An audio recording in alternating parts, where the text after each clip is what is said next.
I am Lindsay Thies along with Jennifer Zeppelin. Well, coming up, seat belts on school buses, the fallout after that deadly crash in Chattanooga, and what a Nebraska lawmaker is calling for.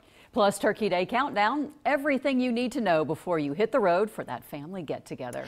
And speaking of the holiday, thankful for convenience, how online grocery shopping is saving time for the big meal. And the rain moved out just in time. Today it's just been cloudy, cool, and breezy. These are our current temperatures right now across the metro, sitting in the upper 30s to near 40 degrees. Oh, how long will this cold air stick around? Well, we are tracking another storm system that is back to the west of us, and it will be arriving tomorrow. I'll show you what kind of changes we can expect across the area.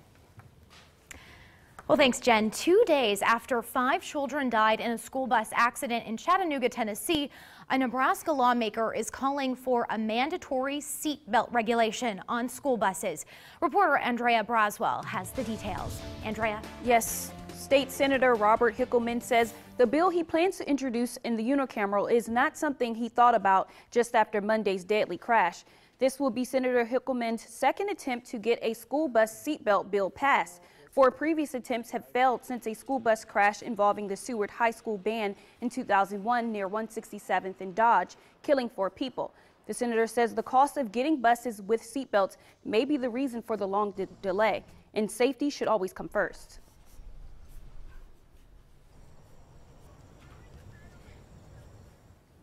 Senator Hickelman says he hopes it doesn't take another tragedy for people to realize children need to be buckled up while riding in a school bus.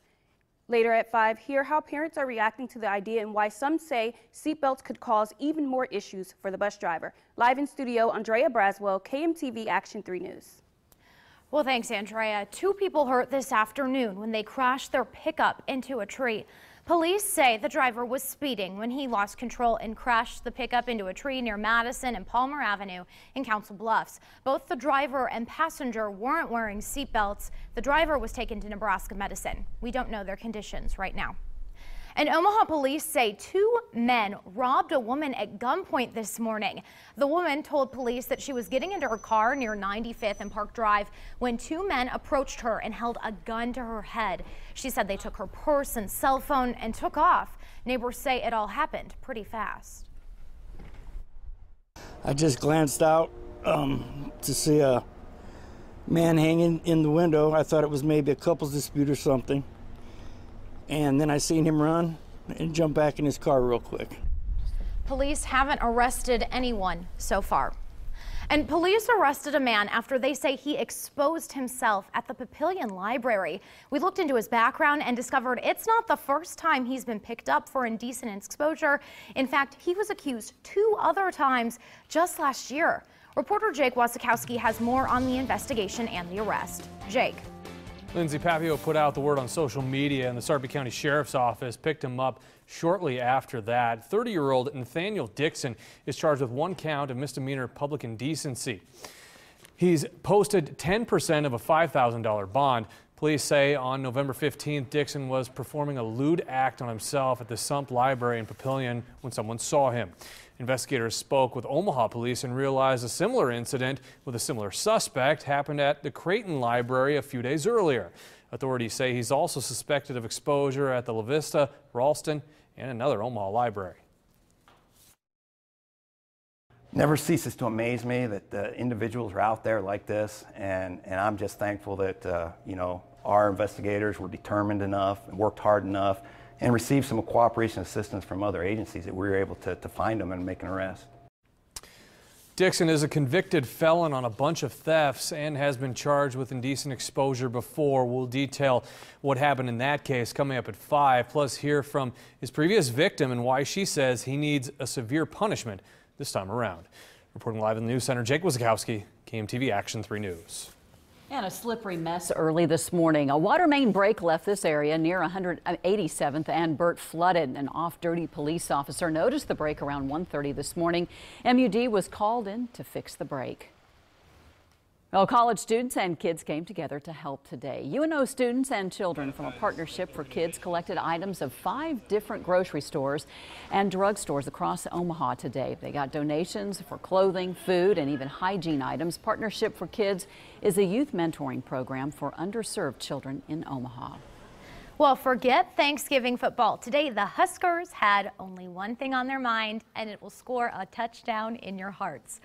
Multiple hospitals across Lincoln hosted the athletes. They signed memorabilia. They also posed for some pictures. Now, the Huskers do this every year, and it's not only exciting for the patients, you see the smiles there, but their families get really excited, and so do the nurses. It is a record year for Thanksgiving travel, with more than 1 million people expected to travel, and with those numbers, you can bet you'll be seeing slower traffic on Nebraska roadways. And if you're headed to the airport, experts say pack your patience. Reporter Joe Cadot is live at Epley Airfield with the latest on the heavy volume of travelers. Joe? Yeah, thanks, guys. Despite a more than 80% of the travel increase being drivers on the road, accounting for all travelers, there's an increase at airports across the country. That's according to AAA. They say here in Nebraska, there's an 8-cent per gallon less for gas than it was this time last year, and they're saying that's driving up a lot of the increase in travelers for this holiday season. Drivers saved about $28 billion nationwide between 2015 and 2016, and that's from AAA. Rose White with AAA Nebraska says this is the biggest travel year for Thanksgiving in 10 years. The big change is the number that we're seeing that are traveling this holiday period. It's up about 1 million compared to last year, with about 48.7 million Americans taking trips 50 miles or more away from home. Well, airports across the nation are preparing for an onslaught of travelers for the Thanksgiving holiday. And coming up at 5 o'clock, we'll hear from Epley Airfield about what the travel situation looks like here. Reporting live, Joe Cadot, KMTV Action 3 News. And for those flying out, here's a live look at the flight statuses at Epley. Well, we're taking a look at the departures, it looks like, and so far everything going pretty smoothly, leaving on time, no delays there. And taking a look over at the arrivals, if you have folks that are coming in, looks like everything is also going according to plan. So far so good. Fingers crossed it stays that same way for those Thanksgiving Eve travelers. And a check presentation today that will have you seeing pink. The Omaha Firefighters Union presented a check for more than $12,000 to Project Pink. Project Pink is the nonprofit that supports people fighting breast cancer. Our members, just like members of the community, have all dealt with cancer, and it's something that everybody's familiar with, and so it was important for our members to give back to those that have had to suffer and have the same sacrifices that many of our members had. Firefighters raised the money in October selling pink light bulbs and t-shirts. They called it Omaha Pinked Out. Well, baking that big Thanksgiving meal is getting just a little bit easier. How grocery stores and online shopping is speeding up the food prep process. And the Omaha stores where you can take advantage of online grocery shopping for free, plus how late you can order. That story in 2 minutes on Upfront at 4.